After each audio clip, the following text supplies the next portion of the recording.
Hello സുഹൃത്തേ, ഇന്ന് ഞാൻ നിങ്ങൾക്ക് ജീവിതത്തിൽ വിജയിക്കാനുള്ള 5 രീതികൾ പറഞ്ഞുതരാം. ഇന്നത്തെ ഈ വീഡിയോ കാണുന്ന 90% പേരും നാളെ മുതൽ ഇതിനുവേണ്ടി ശ്രമിക്കും എന്നെനിക്ക് ഉറപ്പുണ്ട്. എല്ലാ ദിവസവും വിജയം നിങ്ങളെ തേടിയെത്തിയാൽ നിങ്ങൾ ഏത് സ്ഥാനം വരെ എത്തുമെന്ന് നിങ്ങൾക്കറിയാമോ? ബ്രൂസ് ലീ ഒരിക്കൽ പറഞ്ഞിട്ടുണ്ട്, ഞാൻ 10,000 പഞ്ച് ദിവസവും പ്രാക്ടീസ് ചെയ്യാറുണ്ട്. പക്ഷേ ഈ 10,000 പഞ്ചിൽ ഒന്നുപോലും കുറഞ്ഞു പോയാൽ ഞാൻ പരാജയപ്പെട്ടു എന്നെനിക്ക് തോന്നാറുണ്ട് എന്ന്. ഇതുകൊണ്ടൊക്കെ തന്നെയാകാം അദ്ദേഹം ജീവിതത്തിൽ വിജയിച്ചതും അറിയപ്പെടുന്ന ഒരു ഫൈറ്ററായി മാറിയതും. അതുപോലെ തന്നെ പ്രശസ്ത ബോക്സർ മുഹമ്മദ് അലിയും എല്ലാ ദിവസവും രാവിലെ തന്നെ 10 കിലോമീറ്റർ ഓടാറുണ്ട്. പക്ഷേ അതിൽ 1 കിലോമീറ്റർ കുറഞ്ഞാലോ പരാജയപ്പെട്ടതായി തന്നെ അദ്ദേഹത്തിനും തോന്നാറുണ്ട്. ഇപ്പോഴുള്ള പ്രശസ്തരായ എല്ലാ വ്യക്തികളും തന്റെ ഒരു ദിവസം ആദ്യം വിജയിപ്പിക്കും, പിന്നീട് ഈ ലോകത്തോട് വിജയിക്കും. ചിലപ്പോൾ നമ്മൾ അറിഞ്ഞുകൊണ്ട് തന്നെ സ്വയം നമ്മുടെ ശത്രുവായി മാറാറുണ്ട്. നമുക്ക് കിട്ടുന്നത് എന്താണോ അത് നമ്മൾ സ്വയം നശിപ്പിച്ച് കളയാറുണ്ട്. ഒരു വ്യക്തി 70 വയസ്സ് വരെ ജീവിക്കുകയാണെങ്കിൽ തന്റെ 5 വയസ്സിന് ശേഷം അയാൾക്ക് 23,736 ദിവസങ്ങൾ ലഭിക്കും. ഇപ്പോൾ ഒന്ന് നോക്കുക, ഒരാൾക്ക് ഇത്രയും ദിവസം ജീവിക്കാനൊക്കെ ആയുസ് ലഭിക്കും. പക്ഷേ ആയുസ് ലഭിച്ചതിലല്ല കാര്യം, ജീവിച്ചിരുന്നപ്പോൾ നമ്മൾ എന്തു നേടി എന്നതിലാണ്.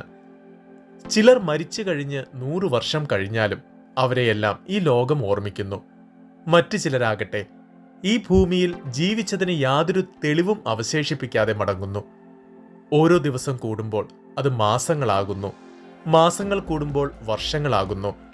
ഈ വർഷങ്ങളാണ് മനുഷ്യന്റെ ജീവിതത്തിന്റെ വലിയ ഭാഗമായി മാറുന്നത്. മനുഷ്യൻ പണക്കാരനാകുമോ അതോ പട്ടിണി കിടന്ന് മരിക്കുമോ എന്ന് കാലം തെളിയിച്ചേക്കും. പക്ഷേ നമ്മൾ ഒരു ദിവസത്തിന്റെ പ്രാധാന്യത്തെക്കുറിച്ച് ചിന്തിക്കേണ്ടതാണ്. നിങ്ങൾ ഓരോ ദിവസവും വിജയിച്ചുകൊണ്ടിരുന്നാൽ വർഷങ്ങൾ വിജയിച്ചുകൊണ്ടിരിക്കും. നമ്മൾ ഒരു ദിവസത്തെ ഒരിക്കലും നിസ്സാരമായി എടുക്കരുത്, കാരണം അതിന്റെ പ്രാധാന്യം വളരെ വലുതാണ്. എങ്ങനെ ഒരു ദിവസം വിജയിക്കണമെന്ന് നമ്മൾ മനസ്സിലാക്കേണ്ടത് വളരെ അത്യാവശ്യവുമാണ്. അതിനുള്ള കുറച്ച് ടിപ്സ് ഞാൻ പങ്കുവയ്ക്കാം. നമ്പർ 1, രാത്രി ഉറങ്ങുന്നതിന് മുമ്പ് പിറ്റേ ദിവസത്തെ ലക്ഷ്യത്തെക്കുറിച്ച് ധാരണയുണ്ടാകണം. ഇപ്പോൾ നിങ്ങളൊരു സ്റ്റുഡന്റ് ആണെങ്കിൽ എക്സാമിന് പ്രിപ്പയർ ചെയ്യാൻ വേണ്ടി പിറ്റേ ദിവസം ഒരു 6 മണിക്കൂറെങ്കിലും പഠിക്കേണ്ടത് ആവശ്യമാണെന്ന് തലേ ദിവസം തന്നെ നിങ്ങൾ തീരുമാനിക്കണം. അഥവാ നിങ്ങളൊരു സ്പോർട്സ് പേഴ്സൺ ആണെങ്കിൽ നിങ്ങളുടെ 100% കഴിവും ആ ഗ്രൗണ്ടിൽ ഉപയോഗിക്കേണ്ടത് വളരെ അത്യാവശ്യമാണ്. ഒരു വ്യക്തി ഏതെങ്കിലും ഫൈറ്റിലോ മാച്ചിലോ തോൽക്കുന്നത് അന്ന് അയാളുടെ വിജയത്തിന്റെ ദിവസമല്ല എന്നതുകൊണ്ടാകാം. പക്ഷേ അയാൾ ഏറ്റുവാങ്ങിയ തോൽവി അയാളുടെ എതിരാളിയുടെ വിജയത്തേക്കാൾ പ്രശംസ പിടിച്ചുപറ്റേണ്ടതാണ്. നമുക്ക് നാളത്തേക്കുള്ള ലക്ഷ്യബോധം തലേ ദിവസം തന്നെ ചിന്തിച്ച് ഉറപ്പിക്കേണ്ടതാണ്. ഒരു നോട്ട് ബുക്കിൽ നാളത്തേക്ക് നമ്മൾ ചെയ്യേണ്ട കാര്യങ്ങൾ എഴുതി വെക്കേണ്ടത് വളരെ അത്യാവശ്യമാണ്. ഒരാൾക്ക് 10 കിലോമീറ്റർ ഓടണം എന്നാണ് ആഗ്രഹമെങ്കിൽ അത് ഒരു ദിവസം കൊണ്ട് സാധിക്കുന്ന കാര്യമല്ല.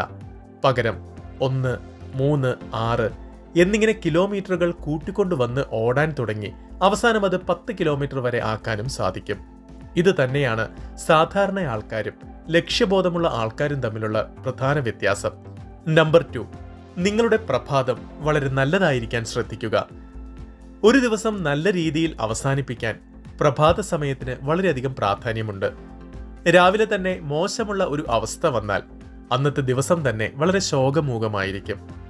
പ്രഭാത സമയം ശക്തിശാലിയാക്കാനായി ഞാൻ 3 കാര്യങ്ങൾ നിങ്ങൾക്ക് പറഞ്ഞു തരാം. ഒന്നാമതായി, രാത്രി നേരത്തെ കിടന്ന് രാവിലെ നേരത്തെ എഴുന്നേൽക്കാൻ ശ്രദ്ധിക്കുക. രണ്ടാമതായി, രാവിലെ എഴുന്നേൽക്കുമ്പോൾ തന്നെ മൊബൈൽ ഫോണിന്റെ ഉപയോഗം നിർത്തുക. മൂന്നാമത്തേത്, പ്രഭാത സമയം മെഡിറ്റേഷൻ ചെയ്യുന്നതിനോ പുറത്തൊന്ന് നടക്കാൻ പോകുന്നതിനോ ശ്രമിക്കുക. ഈ 3 കാര്യങ്ങൾ നിങ്ങൾക്ക് മികച്ച പ്രഭാതം നൽകുന്നതായിരിക്കും. അതുകൊണ്ട് ഞാൻ ഈ പറഞ്ഞ 3 കാര്യങ്ങളിൽ ഒരെണ്ണം പോലും മിസ്സാകാതിരിക്കാൻ ശ്രദ്ധിക്കുക. പ്രഭാതം മികച്ചതായാൽ അന്നത്തെ മുഴുവൻ ദിവസവും മികച്ചതായിരിക്കും. നമ്പർ 3, നിങ്ങൾ ഏറ്റവും അവസാനം ചെയ്ത തെറ്റ് കണ്ടുപിടിക്കുക. ഞാനിപ്പോൾ ഒരു കാര്യം പറയാം. ഇന്നലെ നിങ്ങൾ നടന്നു പോയ വഴിയിൽ ചെളിയും കുണ്ടും കുഴിയുമൊക്കെ ഉണ്ടായിരുന്നെങ്കിൽ ഇന്ന് നിങ്ങൾ ഇന്നലെ പോയ വഴിയിൽ കൂടെ തന്നെ പിന്നെയും പോകുമോ? ഇല്ല, കാരണം നിങ്ങൾക്കറിയാം ആ വഴി മോശം വഴിയാണെന്ന്. നിങ്ങളുടെ ലക്ഷ്യസ്ഥാനത്തേക്ക് എത്താൻ ഒരുപാട് സമയമെടുക്കുമെങ്കിലും ഈ പ്രാവശ്യം നിങ്ങൾ നല്ല വഴിയിലൂടെ പോകാൻ ശ്രമിക്കും. നിങ്ങളൊരു പക്ഷേ ഓർമ്മക്കുറവുള്ള വ്യക്തിയാണെങ്കിൽ ആ പഴയ കുഴിയും ചെളിയുമുള്ള വഴിയിൽ കൂടെ തന്നെ വീണ്ടും പോയേക്കാം. അങ്ങനെ ചെയ്യുന്നതിലൂടെ നിങ്ങൾ ആ യാത്രക്കിടയിൽ വീഴാനും പരിക്ക് പറ്റാനുള്ള സാധ്യതയും കൂടുതലാണ്. ഇങ്ങനെയുള്ള ചെറിയ കാര്യങ്ങൾ നമ്മൾ ശ്രദ്ധിക്കേണ്ടത് വളരെ അത്യാവശ്യമാണ്. എന്നാൽ മാത്രമേ ജീവിതത്തിൽ മുന്നേറാൻ കഴിയുകയുള്ളൂ. ഇതിനൊരു ഉദാഹരണമാണ് ഒരിക്കൽ ചെയ്ത തെറ്റുകൾ വീണ്ടും വീണ്ടും ചെയ്യുന്നത്. ഇത് നമ്മുടെ അശ്രദ്ധ കൊണ്ട് മാത്രം വരുന്നതാണ്. ആരെങ്കിലും ചെയ്ത തെറ്റ് പിന്നെയും ആവർത്തിക്കുമോ? ചിലപ്പോൾ ആ തെറ്റ് മറന്നുപോയാൽ പിന്നെയും ആവർത്തിച്ചേക്കും. പക്ഷേ നമ്മൾ ചെയ്ത തെറ്റിൽ നിന്ന് വേണം പിന്നീട് അത് ശരിയാക്കിയെടുക്കുവാൻ. ആദ്യം നമ്മൾ ചെയ്ത തെറ്റുകൾ പിന്നീട് ആവർത്തിക്കാതിരിക്കാൻ നോക്കേണ്ടത് നമ്മുടെ ആവശ്യമാണ്. നമ്പർ 4, ദിവസം മുഴുവൻ എനർജറ്റിക് ആയി മോട്ടിവേറ്റഡ് ആയിട്ടിരിക്കുക. ജീവിതത്തിൽ വിജയിച്ച വ്യക്തികൾ, ഉദാഹരണത്തിന് വലിയ കമ്പനികളുടെ CEOs, ISRO, നാസ എന്നിവയുടെ സയന്റിസ്റ്റ്, ഇങ്ങനെയുള്ളവരെ നോക്കുമ്പോൾ അവരെല്ലാം മടി പിടിച്ചിരിക്കുന്നവരല്ല. അവരുടെ അടുത്ത് ജോലി ചെയ്യുന്നവർ തന്നെ സ്വയം മോട്ടിവേറ്റഡ് ആയി മാറും. വലിയ വലിയ കമ്പനികളുടെ ആളുകൾ, അല്ലെങ്കിൽ 10 ലക്ഷം രൂപ ശമ്പളം ലഭിക്കുന്ന ആളുകൾ അവരുടെ ജോലിയിൽ 100% ആത്മാർത്ഥത പുലർത്തിയില്ലെങ്കിൽ കമ്പനിക്ക് ഒരുപാട് നഷ്ടമുണ്ടാകുക തന്നെ ചെയ്യും. പക്ഷേ ഇങ്ങനെ സംഭവിക്കാനുള്ള സാധ്യത വളരെ കുറവാണ്. കാരണം അവർ ചെയ്യുന്ന ജോലിയോട് 100% ആത്മാർത്ഥത പുലർത്തുന്നവരായിരിക്കും അവർ. എല്ലാ ദിവസവും വിജയിക്കുന്നത് അവരെ ഏത് ലെവലിൽ എത്തിക്കുമെന്ന് നിങ്ങൾക്ക് നിങ്ങളുടെ കണ്ണുകൊണ്ട് തന്നെ കാണാൻ സാധിക്കും. അതുകൊണ്ട് നമ്മൾ എല്ലാ ദിവസവും ഫുൾ എനർജറ്റിക്കും മോട്ടിവേറ്റഡുമായിരിക്കാൻ ശ്രദ്ധിക്കുക. നമ്പർ 5, നമ്മുടെ കുറവുകളെ അറിയുക. നിങ്ങളുടെ കുറവുകൾ എവിടെയാണെന്ന് അറിയേണ്ടത് വളരെ അത്യാവശ്യമാണ്.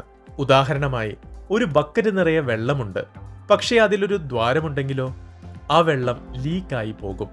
ബക്കറ്റ് നിറച്ചു വെച്ചാൽ പോലും കുറച്ചു കഴിയുമ്പോൾ ആ ദ്വാരത്തിലൂടെ തന്നെ വെള്ളം പോയി ബക്കറ്റ് കാലിയാകും.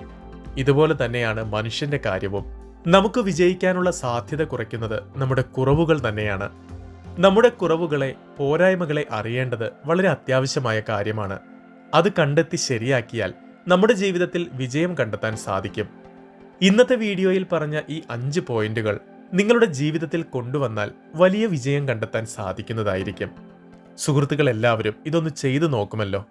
എല്ലാവർക്കും ഓൾ ദി ബെസ്റ്റ്.